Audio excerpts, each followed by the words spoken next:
Hey cats, it's your marathon man, Eddbud here. I took part at the Manchester Marathon over the weekend. Amazing to return to Manchester. It's a fantastic city and I really enjoyed visiting once again. How did it all go? Let's find out.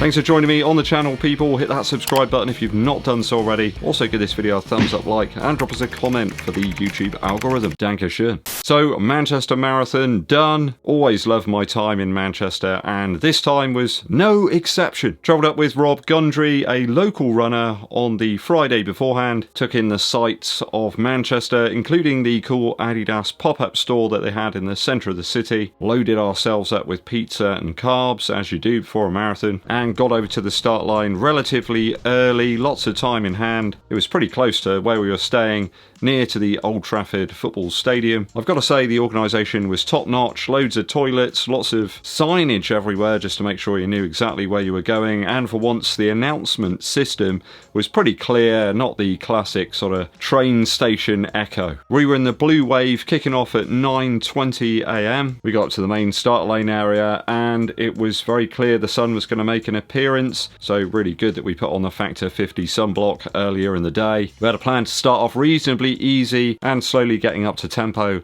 After around 4 miles, that worked very well in fact. Great support on the city centre sections, got into a nice aerobic steady pace around mile 5. Then I was reasonably consistent there right the way till mile 20. The course is pretty flat really all round when you consider it, maybe aside from the slight incline that you go up in Altrincham. They had a drink station placed just before that hill, which made it a little bit tough. I was trying to take on water at pretty much any opportunity. By then it was very, very warm. I think just trying to keep a steady pace really on the day was quite hard. I think it started off around about 12C early on, and then near to the end of the marathon, for me at least, it was up to about 18, and I think it got a little bit warmer later in the day as well. It's always a bit weird when you can do like a training effort like for 15 miles and hardly get above like 130 beats a minute, yet getting out there in a race and trying to do that in the sun, it's just really tough. So aside from that hill, round about mile 13, you can expect a very flat course really. There's a few little inclines here and there, but when you consider that you got 26.2 miles here, and I think it's like 548 foot of elevation, at least I recorded, that's really not all that high. The Yeovil half, I get about 833 feet, so that says it all really. So if you do want to come and do a nice tough half marathon course, come to Yeovil. At around 30k I hit 2 hours 25, so a pace of 7:47 per mile. But as usual, the marathon, the last 10k, you know, that 20 mile marker is where the pain really starts. I really dropped off there. I was pretty gutted actually, but I saw practically everybody in front of me doing exactly the same thing. So it was all about just trying to keep going and knock out those remaining few miles somehow. I did stop at most of the mile markers then and sort of stretch my legs a little bit just to lower the heart rate. Anything, even just moving really, was really tough at that point. Just taking on some water and just keep focusing on knocking out each of those remaining miles. I think I found the 24th mile of the course the hardest. I had to just stop there and walk for a while just to get the heart rate down a little. So really, really pleased with my effort up to 20 miles. But I was absolutely baked by that point, and no gels, water or ice lollies that people were giving out on the course was going to change that whatsoever. So somehow got through those final sections of the course, mainly with a bit of help from Lemmy from Motorhead, bit of Creedence Clearwater Revival, and on the very final section there, the home straight, the Raiders theme from Indiana Jones. It was really noisy going down that final section. I have to say, in terms of support, it is absolutely spot on, this marathon. All the people in Manchester getting out there, really making a lot of noise and helping to propel people along. I don't remember an awful lot at the very end of the marathon going through the finishing line. Everything went super bright in terms of my vision. I was wearing shades and I almost fell down actually when I was collecting my medal. Bit of a blur there, but really glad to finish and sort of get the marathon under my belt reasonably unscathed. Met many fantastic people over the course of the weekend, some wonderful viewers of the channel, some great stories and experiences they had too. Just too many people to mention everybody, but thanks for coming over if I did meet you and chatting away. It was really, really great. Met so many people. So finished there in 3 hours 34:18. As you can see from the splits over here, I was going really well till 20 miles, but the heat just got to me. It was just too much, and I didn't want to do myself some damage, so the only way to get through was to slow down a little bit. So ALPHAFLY 3, absolutely spot on. I've got to say, really comfortable over the distance and forgiving too. Left me able to walk around, you know, drive the car back, go up and down the stairs with some degree of success. I think the extra cushion in the heel was exactly what I needed at times over the course of the marathon. That's always been my idea about this shoe, really. It's very much a marathon option, and it worked very well for me. Would a lighter shoe have helped?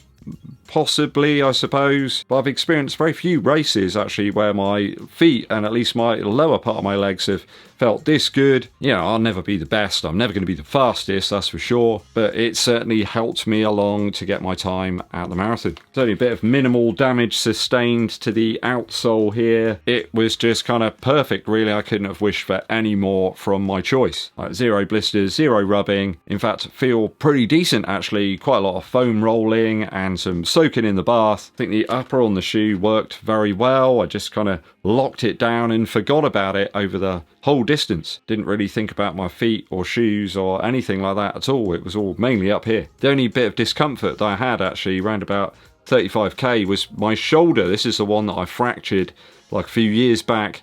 Did have a little bit of pain there, but strangely it did seem to go away, which was good. Now you could say, like, do some more long runs, you know, up to 20 miles or whatever, do more strength training or something, but not a single runner that I've spoken to that was at that event found it easy. Everybody dropped off around 20 miles. Certainly those finishing around me at least all struggled at that point in the final sections of the race. So lessons learned, try and do some like longer runs in some warmer temperatures perhaps. I mean, the UK is a bit of a disadvantage for us. It's really unpredictable in terms of the weather. You get these very hot spells that disappear very quickly. One day it's very cold, the next day unseasonably warm. Perhaps it's why so many elite runners choose to go away to hotter, warmer climates to do all their training. Now, of course, us normal folks do not have the opportunity to do that. I mean, if you do, that's absolutely fantastic.